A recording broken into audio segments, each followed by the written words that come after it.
আমি আপোনালোকক জনাবলৈ পাই ভাল পাইছোঁ যে অহা 19 তাৰিখে সমগ্ৰ ৰাজ্যজুৰি অনুষ্ঠিত হ'বলগীয়া এক সমাৰোহৰ জৰিয়তে আমি এই 3,80,000 হিতাধিকাৰীৰ ঘৰ বনাবৰ বাবে তেওঁলোকৰ প্ৰথম যিটো কিস্তি বুলি কয় তাক আমি হিতাধিকাৰীসকলৰ বেংক একাউণ্টলৈকে ট্ৰান্সফাৰ কৰিম। ইয়াত কেন্দ্ৰীয় সভাখন পলাশবাৰী সমষ্টিত হ'ব। অৱশ্যে ৰাভা হাছং পৰিষদৰ নিৰ্বাচনৰ অধীনত থকা অঞ্চলটোৰ হিতাধিকাৰী সভালৈ নাহে।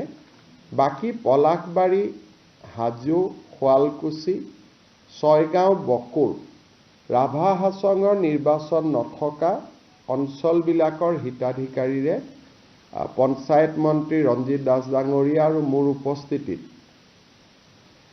পঞ্চায়ত আৰু গ্ৰামোন্নয়ন বিভাগে প্ৰথম কিস্তিৰ ধন 3,80,000 হিতাধিকাৰীলৈকে বিতৰণ কৰিব।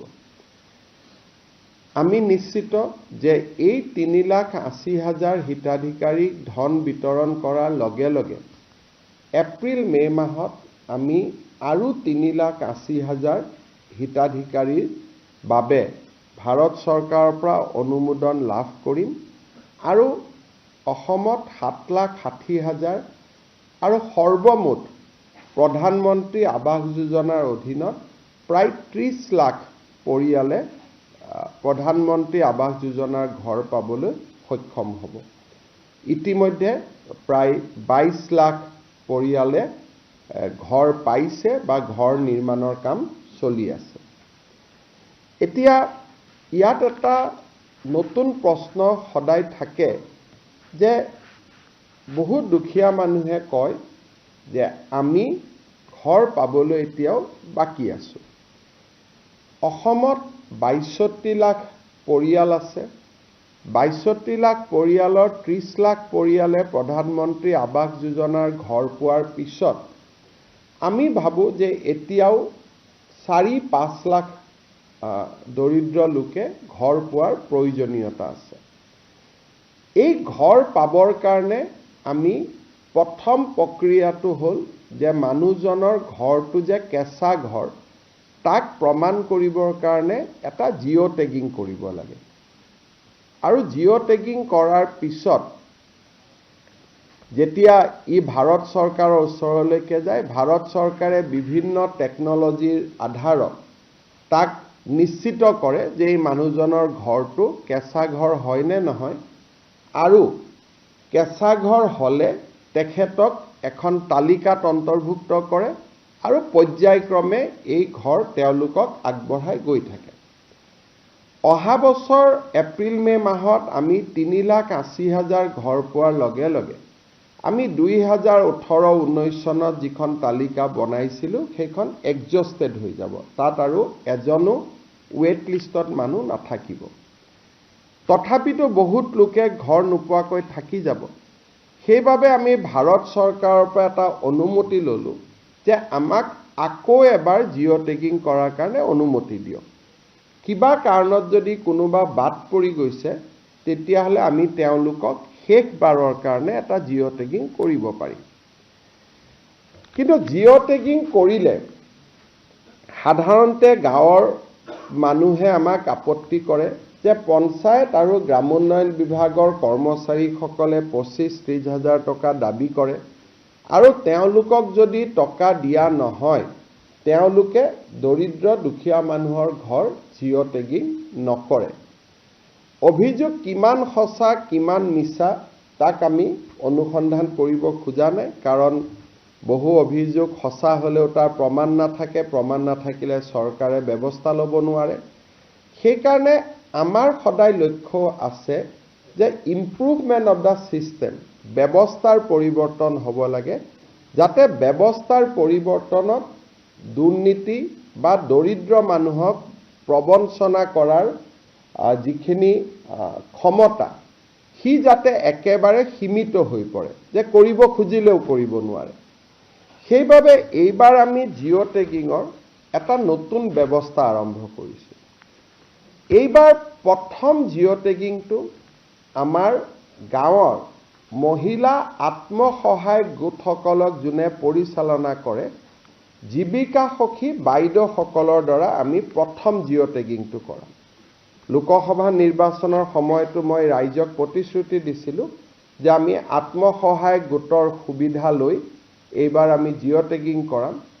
সেইকাৰণে আমি এইবাৰ নিয়ম কৰিছোঁ যে গাঁৱৰ জিঅ' টেগিং প্ৰথম ডিপাৰ্টমেণ্টৰ কৰ্মচাৰীয়ে নকৰে, আমাৰ জীৱিকা সখী বাইদেউসকলে আত্মসহায়ক গোটসকলৰ পৰা উপযুক্ত সহায় লৈ তেওঁলোকে প্ৰথম জিঅ' টেগিংটো কৰিব।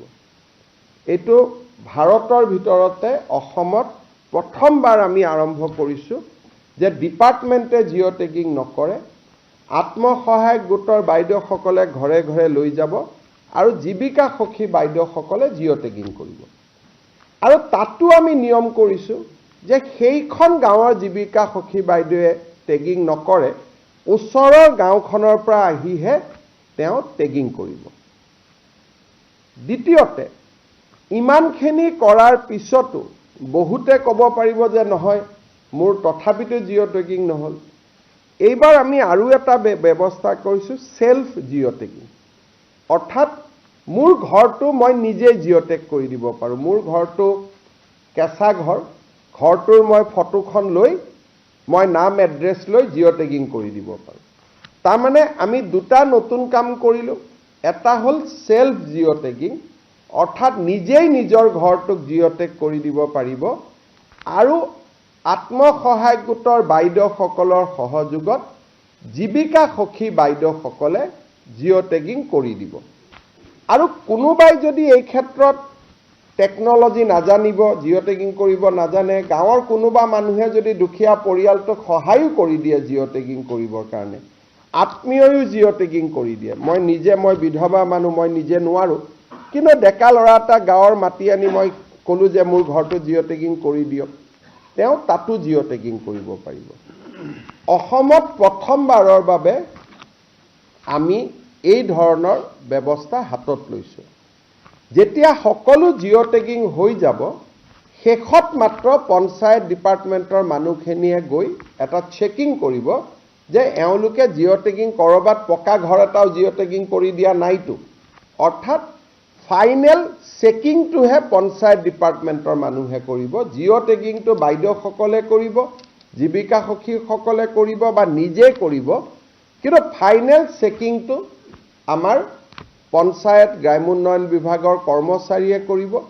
কিন্তু তাৰ পিছতো যোনে জিঅ' টেগিং নকৰক কিয় আমি আৰু এখন গাঁও সভা কৰিম। গাঁও সভাই অনুমোদন জনাব, গাঁও সভাই অনুমোদন জনোৱাৰ পিছত ব্লক পৰ্যায়ত এখন কমিটি থাকিব, তেওঁলোকে অনুমোদন জনাব, আৰু জিলা পৰ্যায়ত অভিভাৱক মন্ত্ৰী সহিতে এখন কমিটি থাকিব। তাতে অনুমোদন জনোৱাৰ পিছতহে ফাইনেলি আমি ভাৰত চৰকাৰক জনাই দিম যে ইমান আমাৰ জিঅ' টেগিং হ'ল। পৰৱৰ্তী সিদ্ধান্ত ভাৰত চৰকাৰে ল'ব। আৰু এই গোটেই ব্যৱস্থাটোৰ জৰিয়তে মই বিশ্বাস কৰোঁ যে এইবাৰ অসমৰ সকলো দুখীয়া মানুহে প্ৰধানমন্ত্ৰী আৱাস যোজনাৰ ঘৰৰ পৰিস্থিতি বা যিটো আবেদন, ইয়াক বেছিকেলি আবেদন বুলি কয়, সকলোৱে আবেদন কৰিব পাৰিব। যিহেতু সেল্ফ জিঅ' টেগিং আছে, কাকো টকা পইচা দিয়াৰো কথা নাই।